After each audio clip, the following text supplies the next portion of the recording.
Good morning. Morning. Thank you.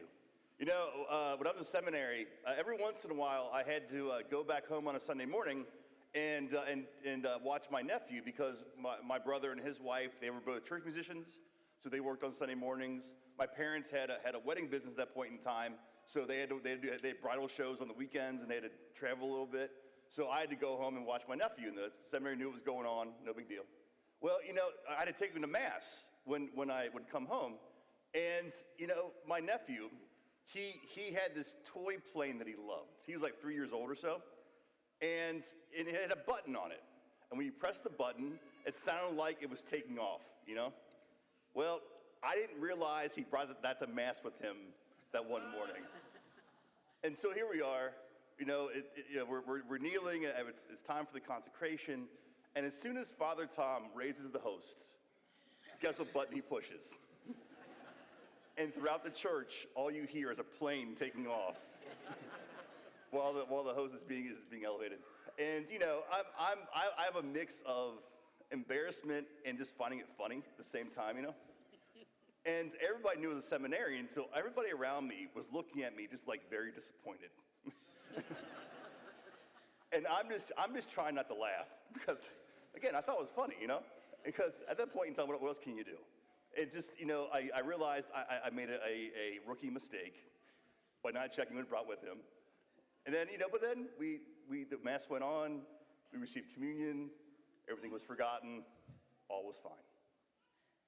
In the midst of all of that, God was still there, was still present, didn't leave, nothing like that. He was there. And I think in the midst of all, those things in our lives that are messy, that are, all those things, lives are messy, world's messy, God is still here. Hasn't left, still present, and wants us to find him here. I think what we see here in our gospel today is Jesus, at the house of Martha and Mary and Lazarus.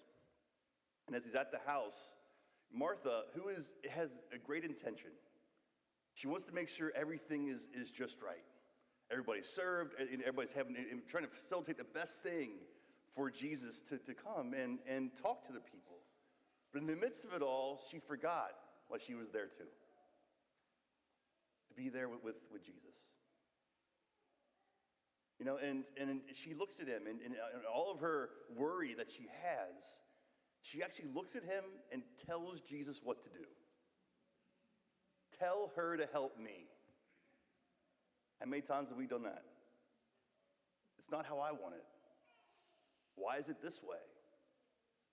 Change this for me.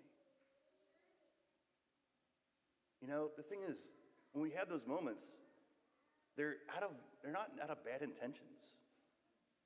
But they're out of those moments of, are we also taking that time to sit with Jesus too?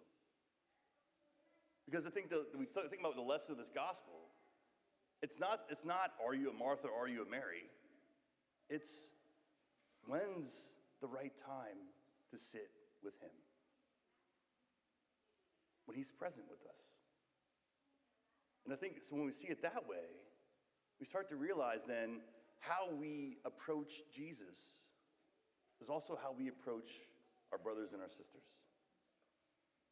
Because Jesus it reminds us that he's always approachable. And he wants us to learn from him.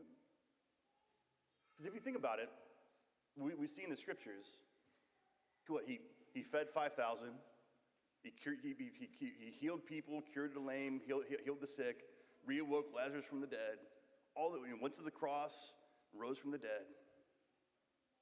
But yet you still saw him go away and pray to the Father to understand what the Father's will is. Jesus was both fully human and fully divine. He's fully human just like us, but he's also fully divine. But the fact that he still had to go and sit with the Father to learn the will of the Father and pray. The same way that we need to go and sit with him too and find that time with him to learn, to be healed, all those things. So this week, what about trying to find 5 minutes every single day to sit with Jesus? Just be silent, be quiet, don't have to say anything. Don't pull out your rosary. Just sit with him. I'm asking for 5 minutes. If someone says, if you don't have 5 minutes for God, then you're too busy. Like Francis de Sales said, if you can't pray for 1 hour a day, then pray for 2 hours a day. I'm asking for 5 minutes. 5 minutes a day. Just to sit there in quiet. Be still. Because in the midst of all the messiness and all the things going on around us, that quiet, that stillness, that's where you hear the Lord's voice. Right there. That quiet and that stillness. And it may be different times throughout the day. It might be at 2 minutes here and 2 minutes there and 1 minute here. That's fine. But the point is sitting with him. The more we do that, the more we start to hear and find that voice. It's amazing how 5 minutes of quiet with him is a little scary at first, but it quickly turns different. So on this day, as we remember this gospel, how do we find that time just to sit with him, to learn from him, to let him love you, so that you can go and serve and do the work he's calling you to do? 5 minutes. Just try it this week. 5 minutes.